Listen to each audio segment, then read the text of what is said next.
Yeah, so I brought up like neoliberalism yesterday, and I'll admit, like neoliberalism is something I have read about, but it's not like my depth of knowledge regarding, say, the Civil War far exceeds that of mine when it comes to neoliberalism. So forgive me if somebody's out there that, mm, by all means, please correct me if I were saying anything wrong, but like, I don't know why more people aren't mad about the outcomes that we've been seeing.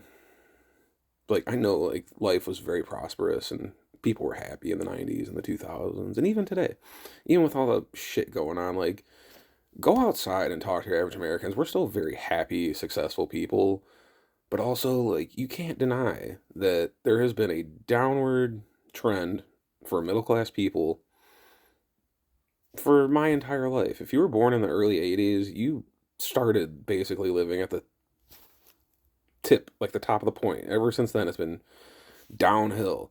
And this kind of what creates the divide between boomers and millennials. And that's why everybody hates boomers because they lived through the best period of American history and left us with the decline. And like, I hate the generational debates, honestly, even though a lot of those people aren't wrong either. But, yeah, neoliberalism is such a wild thing to get into. It just helps you see how we're getting fucked so easily. Like, it's such a foundational thing that you have to understand. If you really, truly ever want to understand, and it's not the only thing, not even close, but to me, studying neoliberalism is more important than studying neoconservatism. Truly, if you want to understand the big picture and the long term, actually see what the fucking rich people are doing.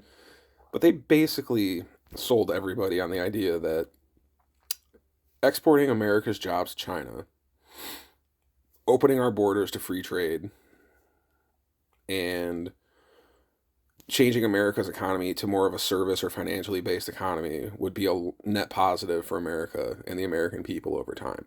And it did breed a boom of wealth. But guess where all that fucking wealth ended up?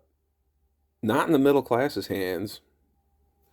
Like, people that talk about the wealth gap aren't just silly libs making up dumb shit. Like, that's a real thing that tracks along with the decline of prosperity in the middle class. I mean, if 50% of Americans really don't even have $500 in the bank, something has gone severely wrong in this country. And that's not, when it's 50% of the population, that's not just irresponsibility.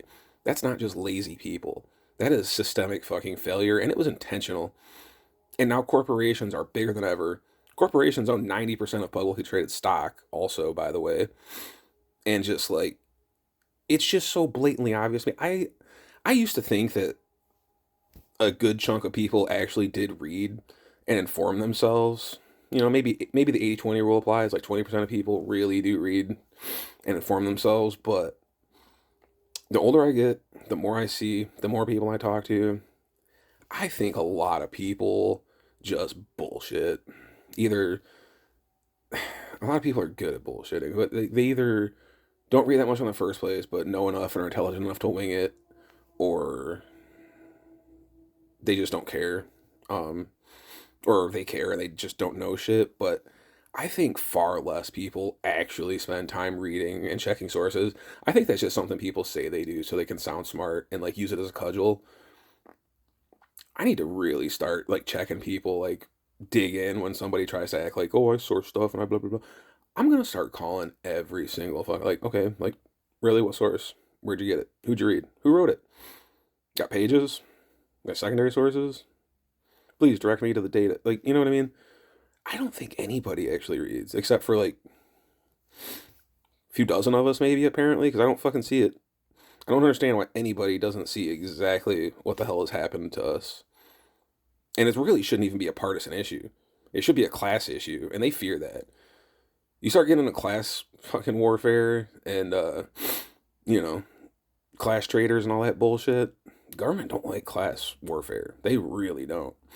Um, I honestly think that's a big part of why they want to stay so focused on race and shit. Because if we united under class lines, the Democratic Party would have no reason to even exist. And I think they know that. Like, they have to know that. Because uniting under or how about this, Democrats? If you would have tried uniting America along class lines instead of racial and gender lines, You might have fucking got somewhere. But you didn't, because you think everybody's racist, even though we lived through the 90s when nobody gave a shit about racism then. But all of a sudden it rears its ugly head again because Mr. Obama. Yeah, and you know, I used to laugh at conservatives even a little bit too. And I apologize, conservatives, because you guys were fucking right about Barack Obama. I never loved the man, but I always thought that a lot of the crimes that they laid at that man's feet were a little. But now that I've had time, and I'm older, and I've read, and I lived through it, and I read a shit ton of history, Barack Obama might actually really be the worst president that ever was. And not because he was ineffective, but because he was effective at fucking up this country. And if you don't think that he didn't start identity politics and this whole surge and shit that we just lived through, you're wrong. You're wrong.